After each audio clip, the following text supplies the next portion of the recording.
Good morning students. Hindi विषय के अंतर्गत आज मैं आपको पाठ 14 नशा समझाने जा रही हूँ।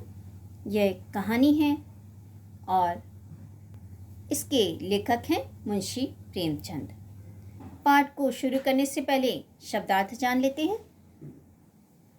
परस्पर का अर्थ होता है आपस में, मुनाफा, लाभ, प्रचुर, पर्याप्त। आसामी काश्तकार या जमींदार से लगान पर खेत जोतने के लिए लेने वाला व्यक्ति।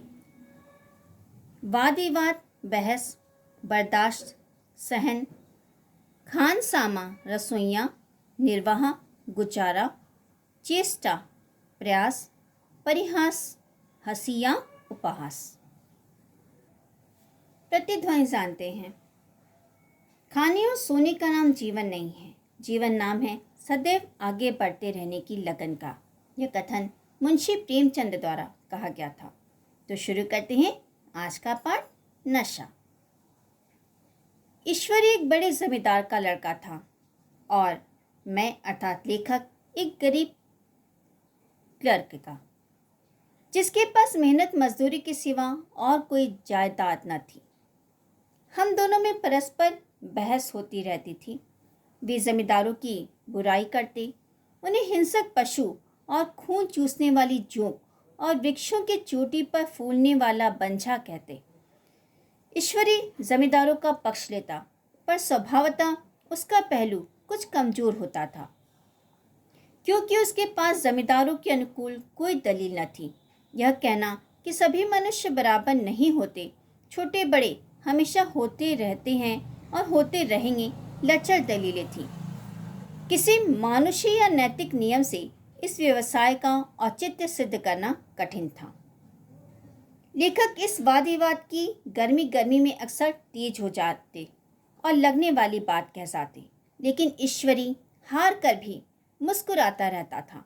उन्होंने उसे कभी गर्म होते नहीं देखा, कभी क्रोधित होते नहीं देखा। शायद इसका कारण यह था कि वह अपने पक्ष की कमजोरी समझता था। नौकरों से वह सीधे मुंह बात न करता था। अमीरों में जो एक बेदर्दी और उद्दंडता होती है, इसमें उसे भी प्रचुर भाग मिला था। नौकरों ने बिस्तर लगाने में जरा भी देर की, दूध जरूरत से ज्यादा गर्म या ठंडा हुआ, साइकिल अच्छी तरह साफ नहीं हुई तो वह आपे से बाहर हो जाता। सुस्त या बदतमीजी उसे जरा भी बर्दाश्त नहीं थी, पर दोस्तों से और विशेषकर लेखक से उसका व्यवहार सौहार्द और नम्रता से भरा होता था। शायद उसकी जगह लेखक होते तो उनमें भी वही कठोरताएं पैदा हो जाती जो उसमें थी, क्योंकि उनका लोक प्रेम सिद्धांत पर नहीं, निजी दशाओं पर टिका हुआ था। वह उनकी जगह होकर भी शायद अमीर ही रहता, क्योंकि वह प्रकृति से विलासी और ऐश्वर्यप्रिय था। अब की दशहरे की छुट्टियों में उन्होंने निश्चय किया कि घर नहीं जाऊंगा। उनके पास किराए के लिए रुपए न थे और वे घर वालों को तकलीफ नहीं देना चाहते थे। जानते थे कि घर वाले उन्हें जो कुछ देते हैं वह उनकी हैसियत से बहुत ज़्यादा है। इसके साथ ही परीक्षा का भी ख्याल था। अभी बहुत कुछ पढ़ना बाकी था और घर जाकर कौन पढ़ता है। बोर्डिंग हाउस में भूत की तरह अकेले पड़े रहने को भी जीना चाहता था। इसलिए जब ईश्वरी ने उन्हें अपने घर चलने का न्योता दिया तो वे बिना आग्रह के राजी हो गए। ईश्वरी के साथ परीक्षा की तैयारी खूब हो जाएगी।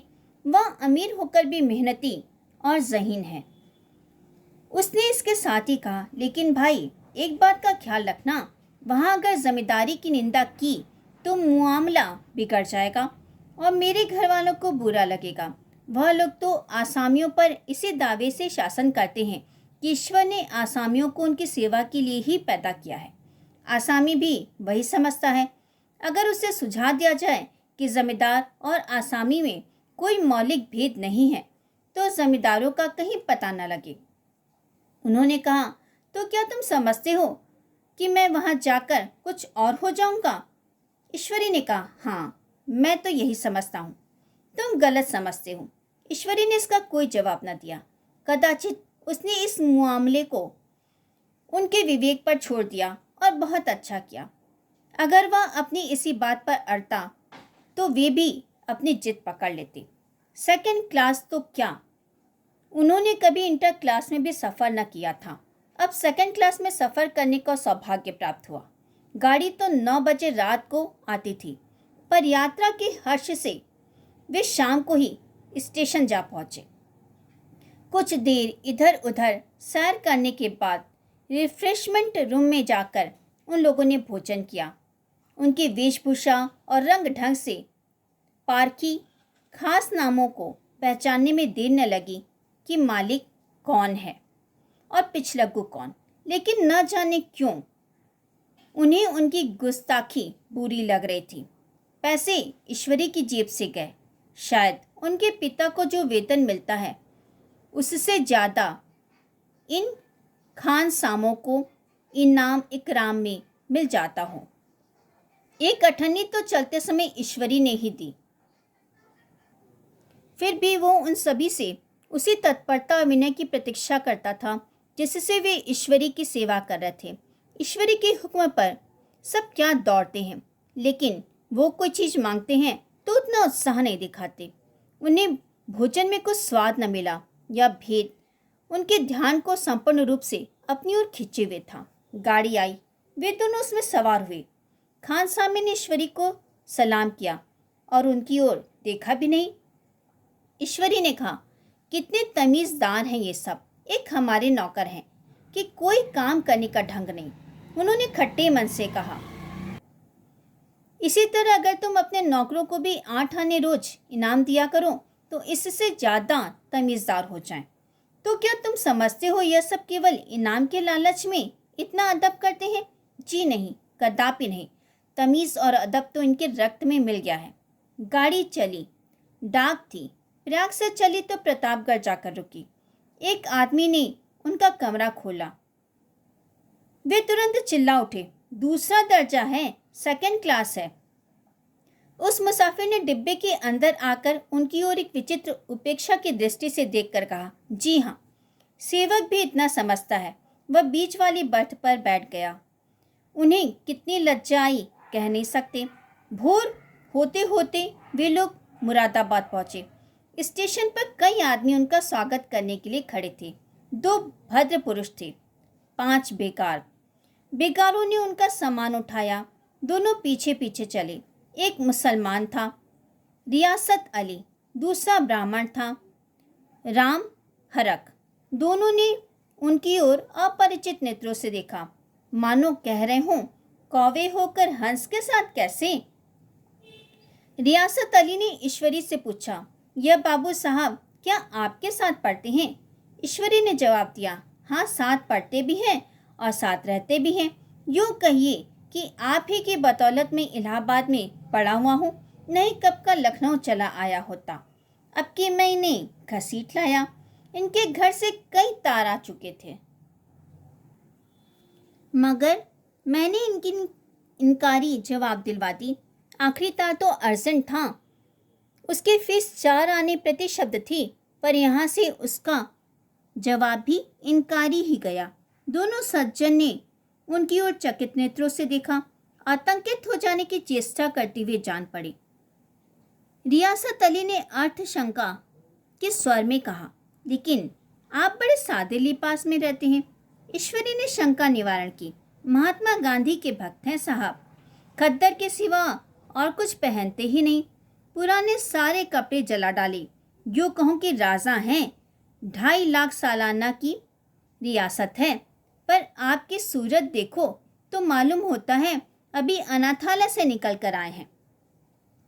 राम हरक बोले, अमीरों का ऐसा स्वभाव बहुत कम देखने में आता है, कोई भाप नहीं सकता। रियासत अली ने समर्थन किया, आपने महाराज चांगली को देखा होता तो दांतों तले उंगली दबाते। एक गाड़ी की मिज़ई और चमरौधा जूता पहने बाजार में घूमा करते थे। सुनते हैं एक बार बेगार में पकड़े गए थे और उन्होंने 10 लाख से कॉलेज खोल दिया।